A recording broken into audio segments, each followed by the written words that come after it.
Oke, siap nih kita buat ngobrolin sesuatu yang dalam banget hari ini. Kita bakal kupas tuntas buku luar biasa, Man's Search for Meaning, karya Viktor Frankl. Ini bukan sekedar teori loh, karena Frankl ini kan psikiater yang benar-benar ngalamin sendiri ngerinya kamp konsentrasi Nazi. Jadi perspektifnya tuh lahir dari pengalaman yang paling ekstrim. Nah, kita mau gali nih, gimana sih pengalaman mengerikan itu justru bisa melahirkan gagasan intinya soal logoterapi, soal pencarian makna hidup itu. Dan apa artinya ini buat kita-kita sekarang? Betul sekali. Yang paling mendasar dari Frankl itu idenya gini, pendorong utama manusia itu bukan nyari seneng-seneng kayak kata Freud, atau ngejar kuasa kayak Adler. Tapi, dia nyebutnya kehendak untuk hidup bermakna, will to meaning. Itu kata Frankl yang bikin kita jalan terus.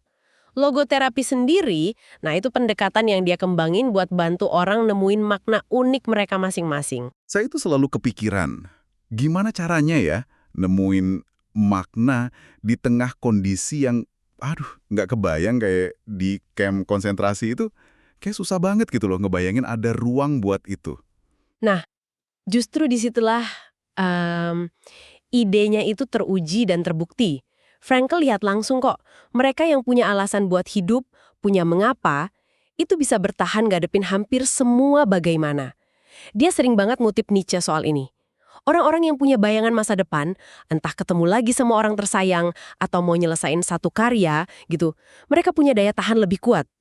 Jadi makna itu kayak jangkar lah di tengah badai penderitaan. Oh, ini nyambung ya sama gagasan yang kuat banget soal kebebasan terakhir manusia itu.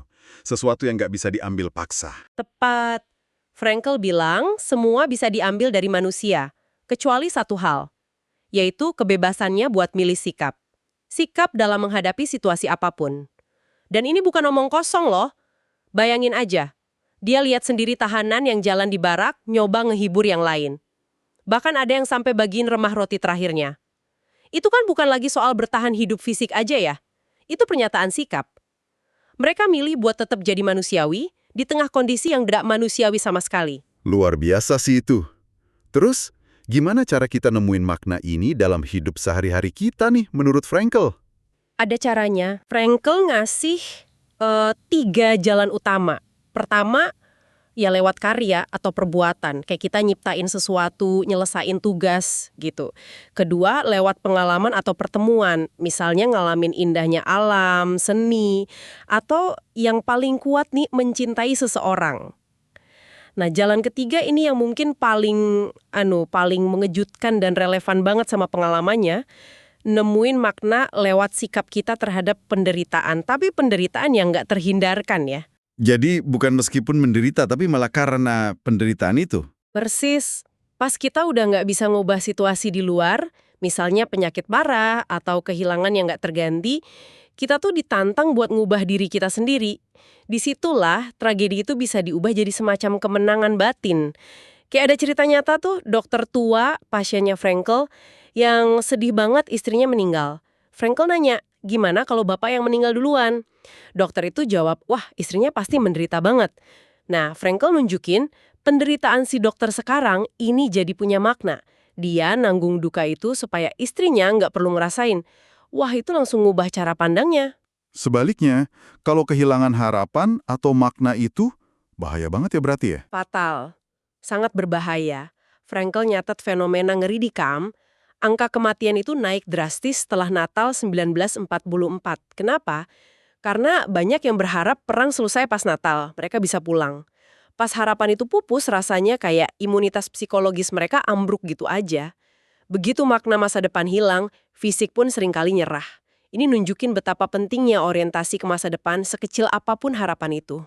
Dan Frankl ngelihat ini relevan juga ya di luar kamp, di masyarakat modern kita sekarang. Sangat. Dia ngomongin soal kekosongan eksistensial. Semacam perasaan hampa, hidup nggak ada artinya, yang meluas. Ironisnya, sering di masyarakat yang udah makmur, orang punya sarana buat hidup, duit, teknologi, macem-macem, tapi kehilangan makna hidupnya. Ini bisa muncul jadi kebosanan kronis, dia nyebutnya neurosis minggu. Perasaan hampa pas weekend atau libur, pas kesibukan hilang, terus bingung mau ngapain sama kebebasannya. Atau ya bisa juga muncul dalam bentuk depresi, agresi, atau kecanduan. Kemampuan milih, sikap tadi. Ini jadi di dasar Frankl nolak pandangan kalau kita ini cuma produk lingkungan atau biologi gitu kan? Determinisme itu. Tepat sekali. Frankl nentang keras itu pandeterminisme, gagasan bahwa manusia itu cuma hasil dari kondisi biologis, psikologis, atau sosialnya. Dia negasin manusia itu pada akhirnya makhluk yang nentuin dirinya sendiri, self-determining. Anda itu nggak cuma ada, tapi Anda selalu memutuskan mau jadi apa di momen berikutnya. Pilihan respon Anda itulah yang ngebentuk siapa diri Anda, terlepas dari kondisi yang nimpa.